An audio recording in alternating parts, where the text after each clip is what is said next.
a las 5 de la tarde, precisamente el último día de un sábado, y nos toca romper el hielo, mejor dicho, con Cristina Alonso, que es la responsable de un espacio de Barcelona que se llama El Grané.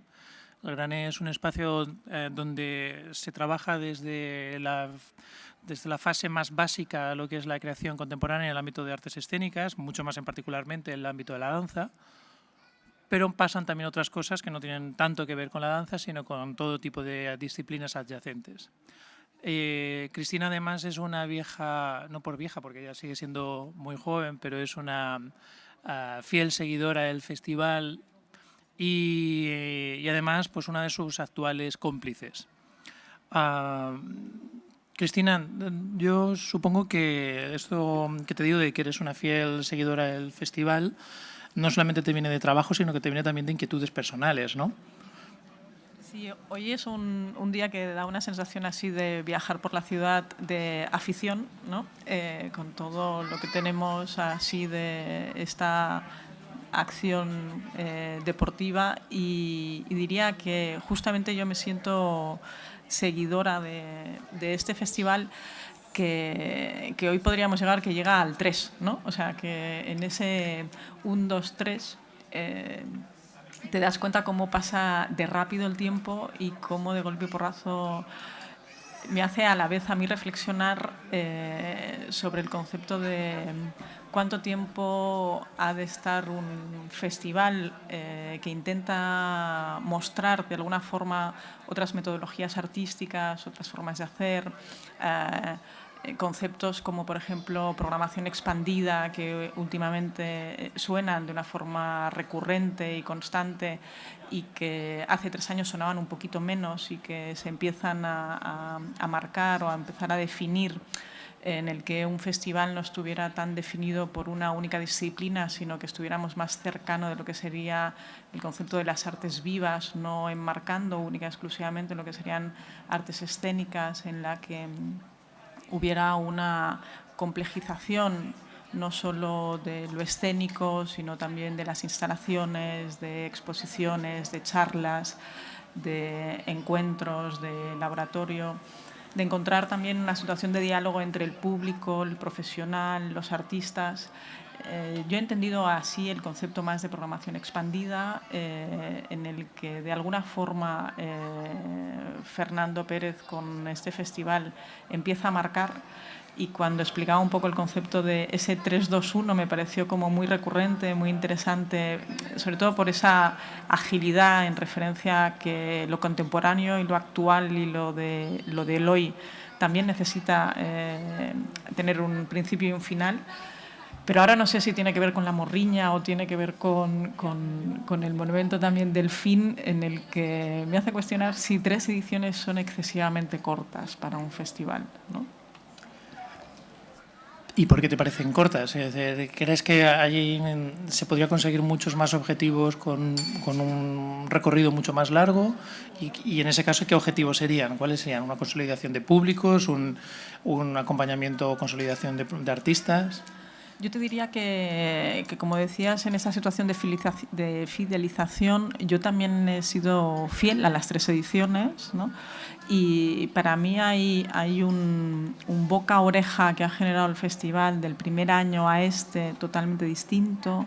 Hay un entramado y una porización también en referencia a la comunicación, que sientes que la ciudad escucha en referencia a esa comunicación que le llega, que hoy entiende que es más un festival como el 3-2-1 y que eso ya de golpe y porrazo es cuando lo empiezo a entender, ya estoy en el cambio, ¿no? Me coge, como dicen en México, me cogiste con el pie en curva, ¿no? Claro. O sea, que justo cuando ya vas y te estás adaptando, a lo mejor es cuando ya viene de otra, ¿no? Claro. Entonces, sí que creo que el concepto de contemporaneidad necesita esa frescura de ese cambio, pero a la vez yo que soy también de hacer dentro de que serían proyectos en Grané muy del concepto de 3 años por plazos medios de gestión, por plazos medios de continuidad, porque creo que las cosas tienen que tener también un fin en la reflexión y poder crear otro tipo de contenedores.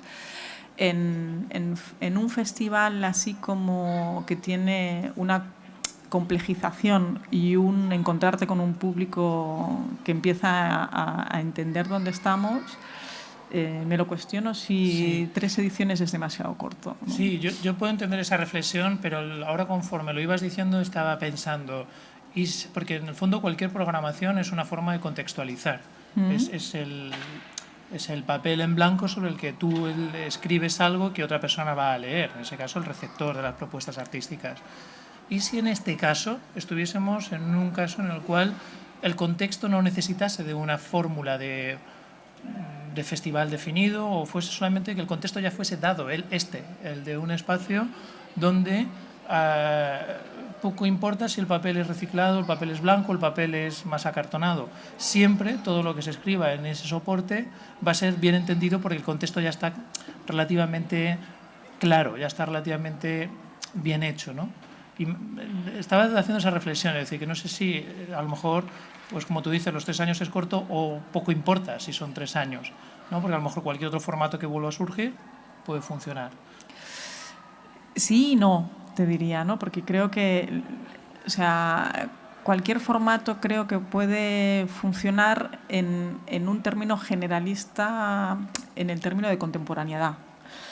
Pero en el particular de cómo seguir a un artista, cómo tener una complicidad con una tipología de artista, en tener un seguimiento de un tipo de artista en el que te lo encuentras, no tiene por qué en cada edición, pero sí en el que hay algo, en el que le das un mínimo de continuidad o que generas, ¿no?, esos vínculos entre el programador, el artista, que también se viene como público y a veces como artista, y también como un público va encontrando también, volvemos a decir, esa situación de programador expandida en el que también se dialoga con el artista, no siempre desde el momento escénico, sino también desde el encontrarse y convivir con esa persona en un diálogo, en un laboratorio, como público generalista.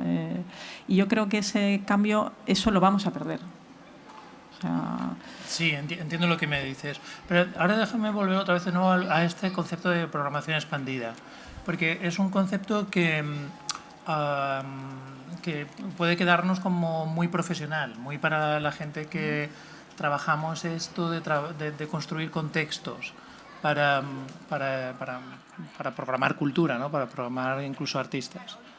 Pero ¿tú crees que es una tendencia, es decir, que es algún tipo de praxis en lo que a programación concierne que puede consolidarse, que puede ser generalizado por los compañeros, o tú crees que es algo todavía aislado que no termina de trascender más allá de unos pocos centros culturales en el país? Yo creo que, por desgracia, es algo que aún no acaba de trascender y no acaba de filtrarse lo suficiente. Nunca diremos que se filtra lo suficiente, pero yo creo que si hacemos una foto así 360 del territorio español, aún este tipo de prácticas es muy, muy, muy incipiente.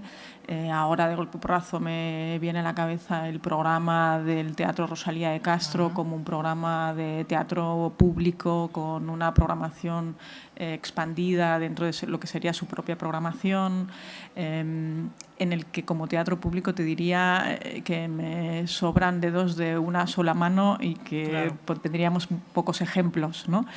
Y a nivel de festivales aún estamos muy en esa relación del evento como festival, en el que lo que hace es un encuentro de una programación aglutinada, en el que lo que hace es una exhibición continua de una serie de productos, pero sencillamente que es, pues eso, de un ticket, una obra, un producto, ¿no? Yo me siento un poco alejada de esa praxis, creo que existe, que ha de existir, pero que puede ser totalmente complementaria. ¿Y por qué cuesta? Porque si en realidad el que gana, al fin y al cabo, es el ciudadano, porque siempre tiene o mejores opciones o mucha más diversidad de lo que se le ofrece. ¿Por qué cuesta que los equipamientos públicos, los responsables de programación no vayan en esa línea de hacer unas programaciones expandidas que sean mucho más porosas a las diferentes perspectivas que se puedan ofrecer de un trabajo cultural o artístico?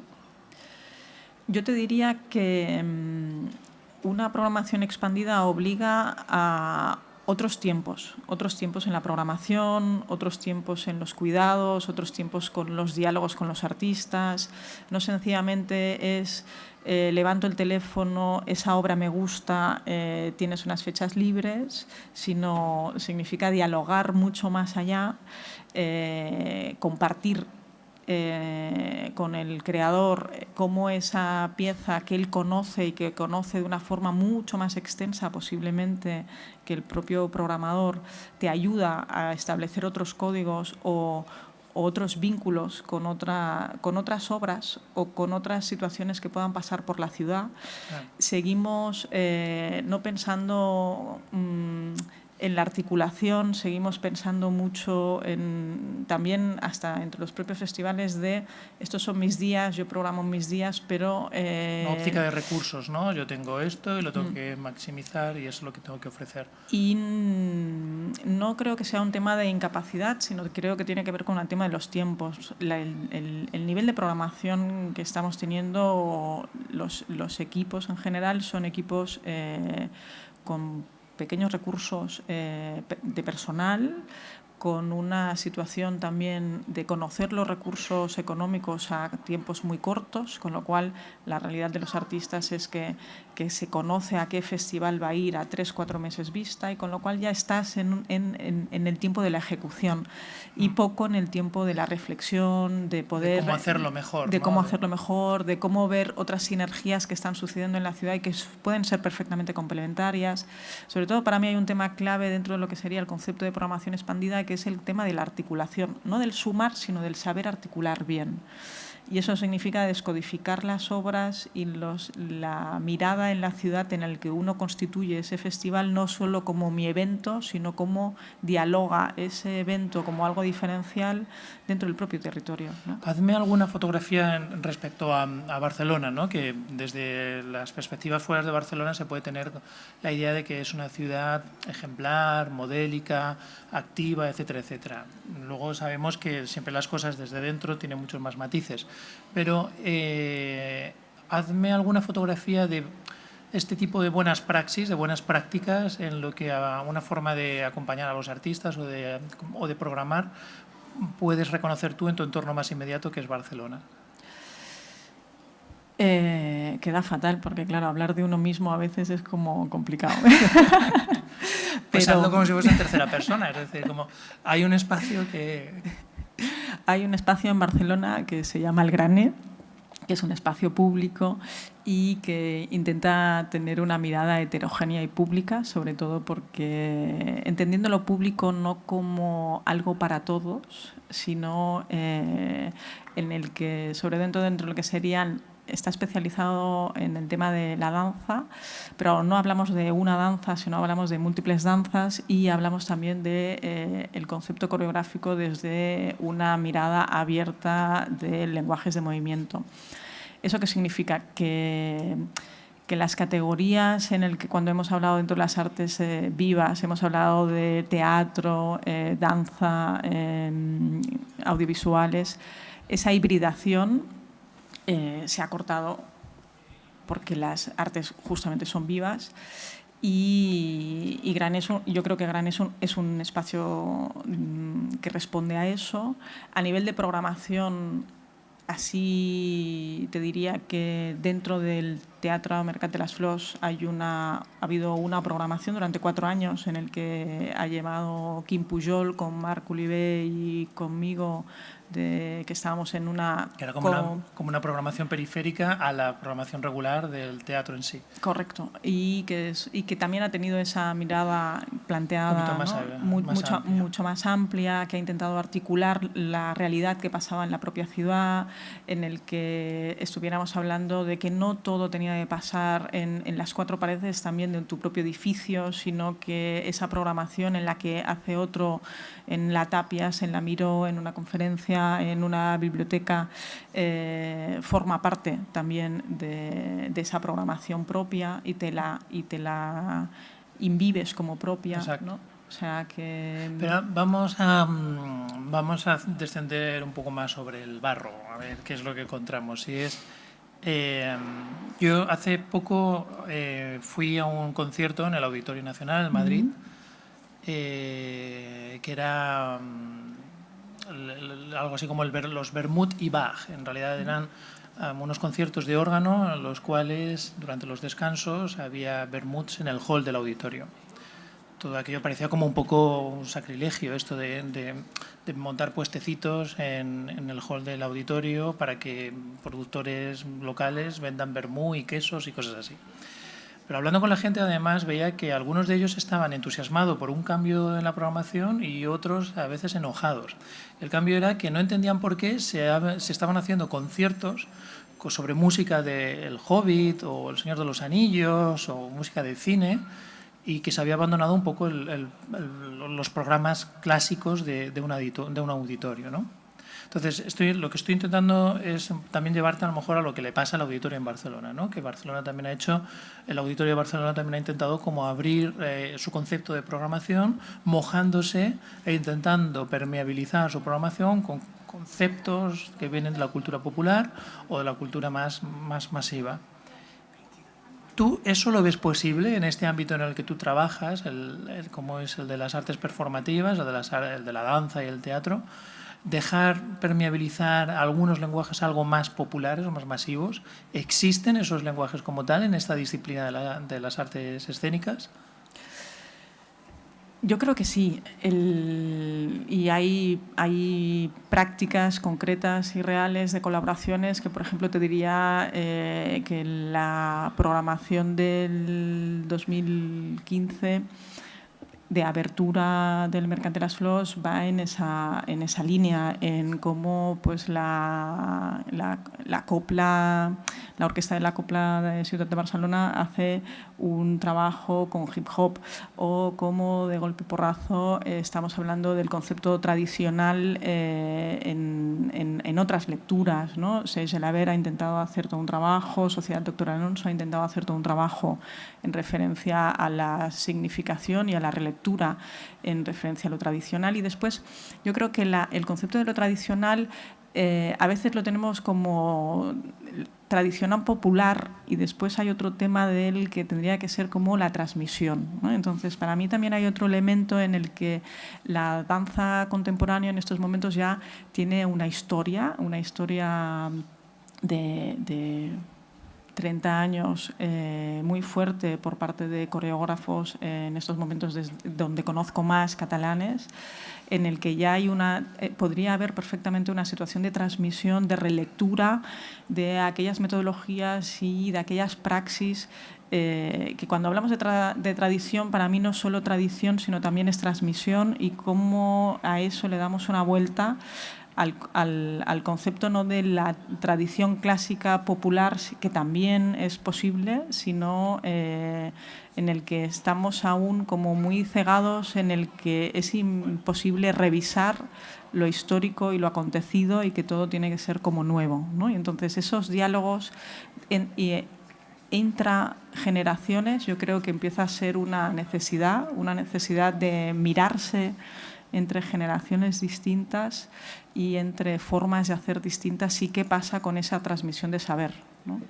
Sí, no, te lo preguntaba sobre todo porque es uno de los debates precisamente que nos vienen a la actualidad profesional, pero también al debate público, sobre todo a raíz de los cambios políticos que se pueden estar produciendo. Es decir, hay una pulsión, hay un empuje que viene de unas nuevas mayorías sociales que exigen o que piden que la cultura pierda un poquito ese hálito que tenía más elitista, y que descienda a conectar o a crear unos lenguajes populares, que eso no significa que se renuncie a lo contemporáneo, ni tampoco a la tradición, pero que de alguna manera conecten con un ciudadano que antes estaba desconectado, ¿no? Yo lo que te diría es que creo que lo que necesitamos son estructuras de referencia de base y que lo que necesitamos es entrar mucho más en el ámbito educativo de una forma urgente y emergente, ¿no? Y que lo que hemos de generar es un cotidiano del encuentro con las artes vivas, no como algo especial, esporádico, puntual, sino la de entrar en pasar a ser una situación de cotidianidad, en el que todo un proceso de creación no sea algo desconocido, toda la descodificación no sea algo desconocido, que sea una lectura de la misma manera que hemos conseguido que las bibliotecas sean encuentros con el ámbito escolar de una forma constante, que tengamos un libro de mano de forma constante en el que tú te vayas con tus hijos de esa manera. Yo creo que lo que se está planteando con esa bajada para mí tiene que ver mucho más en esa lógica, en el que no estamos hablando de niveles, sino estamos hablando de acercamiento, de cotidianidad de las artes escénicas y las artes vivas. Claro, pero al mismo tiempo podríamos hacer la reflexión de quizás eso es lo que se debería haber hecho antes, es decir, que vamos como una etapa, como vamos unas cuantas etapas por detrás, y esto es además es un clásico de la historia cultural de nuestro país. Es decir, siempre vamos por detrás de lo que a lo mejor los entornos culturales de nuestro entorno más directo avanzan y nosotros luego vamos llegando tarde y a veces incluso mal, ¿no? Pero también lo decía porque puede ser que ahora mismo estemos quizás ante el riesgo de que ante esa popularización, ante esa presión por exigir una popularización de la cultura y de las instituciones culturales, nos encontremos con que dejemos de lado, pasemos unos cuantos pueblos y dejemos de lado lo artístico, eso de lo que tú me estás hablando. Es decir, esa capacidad que tenemos o que tendríamos desde ciertas instituciones para poder acompañar a los artistas y para poderlos aproximar al ciudadano y al ciudadano a los artistas como intermediarios, ¿no? Entonces, no deja de ser nada más que un riesgo que tenemos aquí delante, un riesgo que solamente podríamos quizás resolver si estos sectores, los nuestros o los sectores que están más trabajando desde la creación, estuviesen más fortalecidos, pero en cambio resulta que pasado todos estos años parece como que están más debilitados. ¿Van a ser capaces precisamente de enfrentarse a esa dicotomía entre la presión de la popularizadora y luego también la presión por arriba de que es que son muy elitistas y que no interesan a mucha gente? Pues no lo sé, yo creo que ese es un poco el reto. Sí que es cierto que las comparaciones siempre vamos a salir perdiendo. Yo creo que lo que es muy importante es saber en el aquí y en el ahora donde estamos, saber identificar cuáles son nuestras carencias y ser muy conscientes que no hemos hecho ningún trabajo de base y que, por tanto, es súper necesario establecer dos grandes velocidades.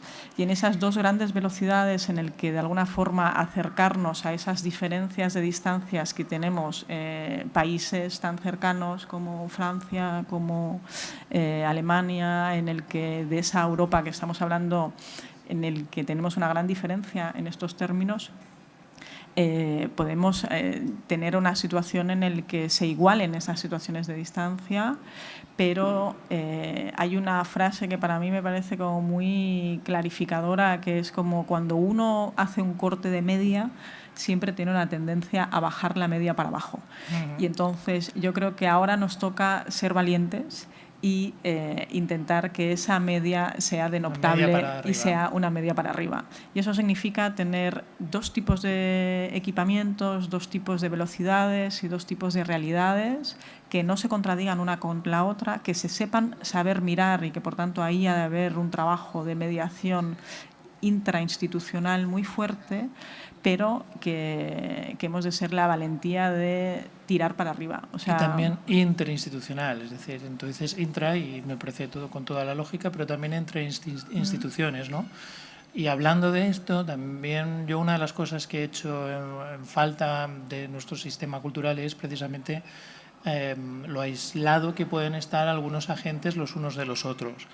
Y lo mucho que cuesta no solamente construir una lógica o unos conceptos comunes, sino a veces sencillamente algo como tan sencillo como unas prácticas, es decir, una realidad común.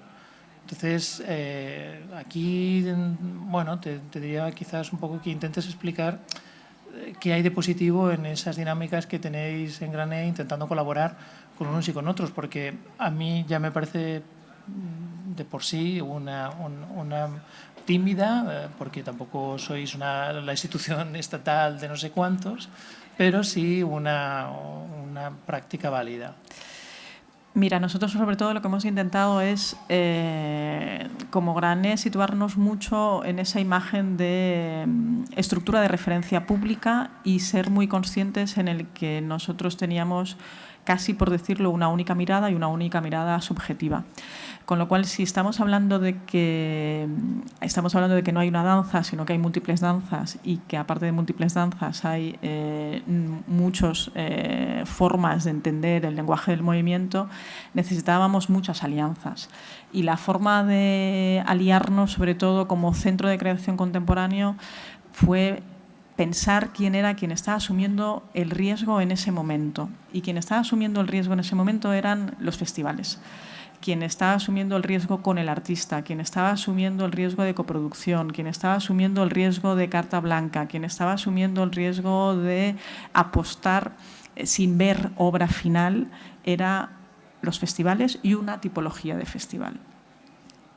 Ahí vimos como una puerta o un cielo abierto en la posibilidad de colaborar y invitamos a todo aquel que quisiera de alguna forma bailar con nosotros o bailar con nosotras, ¿no? Y encontrarnos en el que ese director o esa directora en el que tiene este festival tiene un proyecto curatorial, tiene unos tiempos, una forma de ver al artista, una forma de acompañarlo y, por tanto, eso era lo que era la relación de validar. De alguna forma creamos con una voluntad de complicidad de nuestro equipo de asesor, ¿no? Un equipo de asesor externo, cómplice, familiar, en el que la mirada que puede tener Fernando no tiene nada que ver a la mirada que puede tener un festival grec o nada que ver con un festival especializado como flamenco empírico, ¿no? Esa diversidad nos dio una diversidad de color. Y ahí es donde empezamos a establecer esas relaciones de colaboración y eso ha generado tener una heterogeneidad fuerte. El otro elemento para nosotros clave era trabajar desde la confianza. Y cuando trabajamos desde la confianza, lo digo en todos los términos, es decir, que confiamos en el que yo no tengo la verdad absoluta, yo me puedo equivocar de la misma manera que se puede equivocar el otro y que, por tanto, estamos trabajando en el que es el director de ese festival o esa directora de ese festival quien nos dice a quién acompañar, ¿vale? ¿Qué pedimos? Que la forma de acompañar sí que no sea sencillamente te doy un dinero y me voy y nos vemos en tal fecha y tal día, sino que tenga una complicidad de diálogo y que tenga una complicidad de acompañarle y que tenga una complicidad de saber cuáles son sus preguntas, porque trabajar en un proceso de creación es algo muy complejo. Trabajar en una situación de hoja en blanco genera muchas preguntas y muchas dudas y a la vez genera mucha incertidumbre. Y entonces tener patas de complicidad en el que cuestionen, sean críticos, pero que también estén en un apoyo casi de, no para siempre, pero sí durante el tiempo que se lo han planteado ambas partes en ese contrato artístico, es un poco la apuesta en el que hemos estado trabajando este tiempo y un ejemplo es la colaboración que tenemos con el Festival 321, en el que una de las propuestas de coproducción que están presentándose en estreno aquí en el festival se ha gestado en Grané. Estamos aquí también para acompañar en esa mirada, para dialogar en aquello que te preguntaste es dónde estaba, en el que no es todo un diálogo cerrado, sino que las preguntas tienen múltiples caminos y en ese múltiplo caminar es como cada uno va encontrando y va estableciendo que la obra de ese artista responda a aquello que él o ella estaba preguntándose, ¿no? No, pues eso es lo que te decía, que en realidad me parecen tímidas, pero muy válidas y necesarias esas colaboraciones. Pues Cristina, se nos ha pasado esa media hora que yo te prometí que íbamos a estar aquí hablando. En realidad, ya ves, es mucho más fácil y rapidito de lo que parece, ¿no? Pues muchas gracias. Yo te deseo que continúes bien la tarde, que veas todo lo que te quede del festival por ver y nada, seguimos entonces. Gracias por invitarme.